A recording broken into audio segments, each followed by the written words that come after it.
GAIL pipe line ജനുവരി 5 നാടിന് സമർപ്പിക്കുന്നു.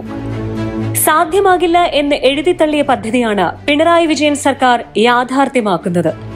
എറണാകുളം പുതുവൈപ്പിനിലെ ടെർമിനലിൽ നിന്ന് തൃശൂർ, പാലക്കാട്, മലപ്പുറം, കോഴിക്കോട്, കണ്ണൂർ, കാസർഗോഡ് ജില്ലകൾ വഴിയാണ് പൈപ്പ് ലൈൻ കർണാടകത്തിലെ മംഗളൂരുവിൽ എത്തുന്നത്. ആകെ 510 കിലോമീറ്റർ കേരളത്തിലൂടെ കടന്നുപോകുന്നു. ഇതിൽ മുൻ സർക്കാർ പൂർത്തിയാക്കിയത് 40 കിലോമീറ്റർ മാത്രം. 2010 VS അച്യുതാനന്ദൻ സർക്കാരാണ് ഏകജാലക സംവിധാനം വഴി ഗെയിൽ പദ്ധതിക്ക് അനുമതി നൽകുന്നത്. സ്ഥലം ഏറ്റെടുപ്പിലെ പ്രശ്നങ്ങൾ കാരണം 2014 സെപ്റ്റംബർ 24 പദ്ധതി അവസാനിപ്പിക്കാൻ പോലും കേന്ദ്ര സർക്കാർ തീരുമാനിച്ചിരുന്നു. എന്നാൽ പിണറായി വിജയൻ സർക്കാർ അധികാരം ഏറ്റെടുത്ത ശേഷം യുദ്ധകാല അടിസ്ഥാനത്തിൽ ഗെയിലിന്റെ നിർമ്മാണ പ്രവൃത്തികൾ മുന്നോട്ട് കൊണ്ടുപോയി. ജനവാസ മേഖലകളെ പരമാവധി ഒഴിവാക്കി ഭൂമിക്ക് ന്യായവിലയുടെ 50% നഷ്ടപരിഹാരം നൽകാൻ ഉത്തരവിറക്കുകയും ചെയ്തു. പദ്ധതി പ്രകാരം പൈപ്പിട്ട് മൂടിക്കഴിഞ്ഞാൽ ഭൂമി തിരികെ കർഷകന് ലഭിക്കും. സാധാരണ പോലെ അവർക്ക് കൃഷി ചെയ്യാം. നഷ്ടപരിഹാരവും കൃത്യസമയത്ത് നൽകി.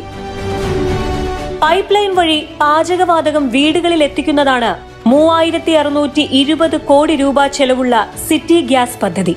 കൊച്ചി നഗരത്തിനു പുറമെ വടക്കൻ ജില്ലകളിലും സിറ്റി ഗ്യാസ് പദ്ധതി വ്യാപിപ്പിക്കുന്നതോടെ കുറഞ്ഞ ചിലവിൽ തടസ്സമില്ലാതെ വീടുകളിൽ പാചക ഗ്യാസ് കണക്ഷനുകൾ നൽകാനാകും. നിറമോ മണമോ വിഷാംശമോ രാസപ്രവർത്തന ശക്തിയോ ഇല്ലാത്ത ദ്രാവകമാണ് LNG.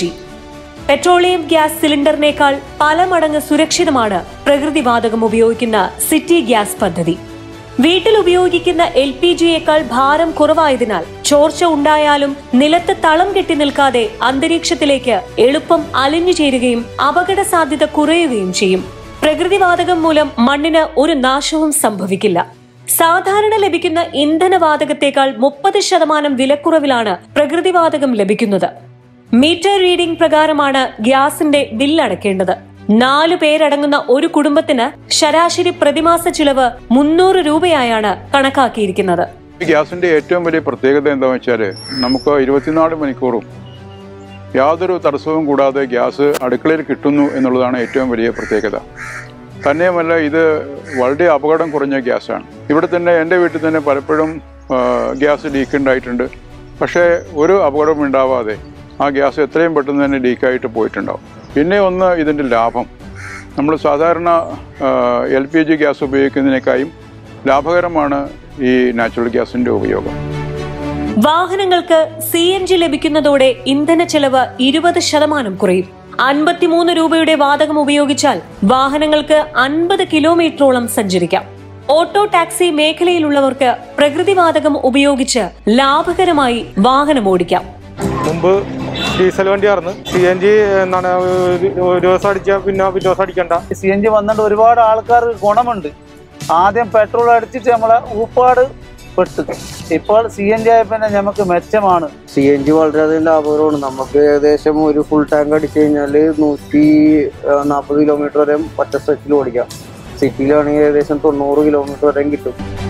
മലിനീകരണം സൃഷ്ടിക്കുന്ന ഇന്ധനങ്ങളിൽ നിന്നുള്ള മോചനമാണ് പ്രകൃതി സൗഹൃദ ഇന്ധനമായ LNGയുടെ വ്യാപനത്തിലൂടെ സാധ്യമാവുക. ഇന്ധനക്ഷമത ഇരട്ടിയോളം വർദ്ധിക്കും.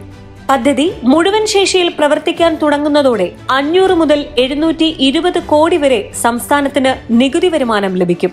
സംസ്ഥാനത്തിന്റെ വ്യാവസായിക വളർച്ചയ്ക്കും സാമ്പത്തിക മുന്നേറ്റത്തിനും വഴിയൊരുക്കുകയാണ് ഗെയിൽ വാതക പൈപ്പ് ലൈൻ പദ്ധതി.